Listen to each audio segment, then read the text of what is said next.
안면거상 부작용에는 어떤 것들이 있는지, 부작용을 막기 위해서는 우리가 어떻게 해야 하는지 안면거상 부작용에 대해 말씀드리는 시간을 가져보려고 합니다. 안녕하세요, 테일러 성형외과 타근입니다. 이전에도 안면거상에 대한 포괄적인 내용을 다루면서 안면거상 부작용에 대한 얘기를 살짝 해드린 적이 있는데요. 오늘은 보다 집중적으로 안면거상 부작용에 대해 말씀드리는 시간을 가져보려고 합니다. 안면거상 부작용에는 어떤 것들이 있는지, 그리고 부작용을 막기 위해서는 우리가 어떻게 해야 하는지 설명드릴 예정이니 안면거상에 관심 있는 분들은 봐주시면 좋을 것 같아요. 테일러 탁탁. 자, 첫 번째, 칼기, 픽시 이어라고도 하는데요. 칼기 현상은 왜 생기는 것인가요? 칼기는 스마스의 힘을 덜 이용하고 피부의 힘에 의지해서 거상을 많이 했을 때 생길 가능성이 높아집니다. 시간이 지날수록 당겨놓은 곳은 약간 떨어지게 마련인데 피부의 힘만 많이 당겨놓으면 피부가 당겨지면서 흉터가 늘어나고 귀 모양의 변형이 생기는 것이죠. 그래서 칼기이신 분들은 흉터도 안 좋은 분들이 대부분이라고 지난번에 설명드렸어요. 자, 그렇다면 칼기 현상을 막기 위해서 할 수 있는 수술적인 조치를 설명해 주세요 물어보신다면, 이 조직에 걸린 긴장도를 스마스층이 집중되게 해주고 피부는 편안하게 만나서 봉합해 주는 것이 칼기를 방지하고 흉터의 늘어남을 방지해 주는 방법이라고 또 설명드렸었죠. 또 저만의 팁은 스마스 안면거상 하면서 귀를 고정할 때 이 PDS라는 녹는 실로 귓볼을 1~2mm 올려서 고정해서 모양 변형을 더 방지해 주고 있습니다. 그렇다면 칼기 현상이 잘생긴 체질이 따로 있을까요? 물론 조직 강도는 사람마다 달라서 조금은 영향이 있을 수 있지만 특별히 잘생긴 체질이 있을 것이라고는 생각하지 않습니다. 자, 다음은 코퍼짐입니다.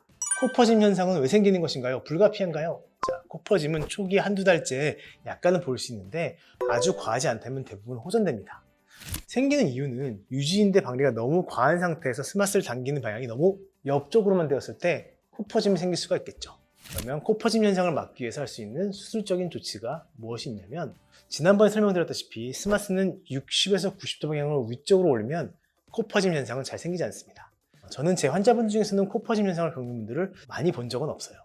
그렇다면 안면거상 전에 코 수술을 한 사람들은 안면거상으로 인해 코가 변형된 가능성이 있나요? 위의 대답과 비슷하죠. 유지인대 박리 범위와 스마스의 거상 방향을 잘 조절하면 코 변형이 쉽게 오지는 않습니다. 그럼 만일 생겼는데 이 코퍼짐 현상을 복원하려면 안면거상 재수술이 맞을까요? 코수술이 맞을까요? 자, 이미 생겨버린 경우라면 안면거상 재수술로 복원하기는 힘들 수 있습니다. 이미 스마스를 옆으로 당겨서 제거된 상태라면 다시 복원하기는 힘들겠죠. 그렇지만 또 너무 조기에 코수술 생각하지는 마시고요. 힘드시더라도 1년 정도는 충분히 경과를 보시고 결정하시기 바랍니다. 다음은 얼굴 커짐입니다. 얼굴이 커지고 더 넙도해졌습니다. 원인이 무엇일까요? 자, 원인을 두세 가지 생각해 보시다고 말씀드렸었는데요. 우선은 절개선이죠. 안면거상의 위쪽 절개선을 넣는 방법을 두 가지로 나눌 수 있다고 말씀드렸는데, 두피 안쪽 절개와 헤어라인 절개의 두 가지 방법입니다. 이 중 두피 안쪽으로 절개를 넣어서 하는 방법은 흉터가 머리카락 안쪽에 있어서 처음부터 잘 안 보이는 대신에 헤어라인이 다 뒤로 조금씩 밀리기 때문에 이 광대와 관자 쪽의 얼굴이 커 보이게 되죠. 또 한 가지는 거상의 방향 문제임을 여러 번 말씀드렸는데, 케이스에 따라 다르지만 일반적으로 스마스는 60도에서 거의 수직에 가깝게 당겨야 된다고 말씀드렸죠. 그런데 피부는 이와 반대로 약간 옆쪽으로 당겨야지 얼굴이 넙대대게 바뀌는 것을 방지할 수 있어요. 자, 마지막으로 스마스의 처리 방식이라고 말씀드렸었는데, 얼굴이 이미 동그라신 분들은 스마스를 최대한 제거해주고, 얼굴이 홀쭉하신 분들은 스마스를 말아서 넣어서 처리해주는 것이 이렇게 얼굴이 커 보이는 것을 방지하는 데 좋습니다.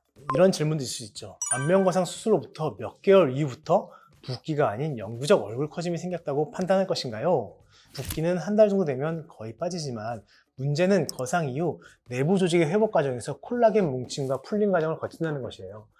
범위가 또 큰 수술인 만큼 넓은 영역에서 이런 과정을 거치게 되어서 볼이 단단하고 느낌이 어색하고 또 뭉침이 부분 자국으로 있을 수 있어서 울퉁불퉁해 보이는 증상들이 생깁니다. 결국은 대부분의 조직이 부드럽게 풀리는 6개월까지는 봐야 한다는 것이죠. 근데 얼굴 커짐 현상이 생겼다면 이걸 완화할 방법이 있을까요? 안면거상 재수술로 복원이 가능할까요? 이건 원인에 따라 방법이 달라질 것 같은데요. 광대가 커 보이는 환자의 경우에는 광대 쪽 지방을 흡입을 하기도 하고요.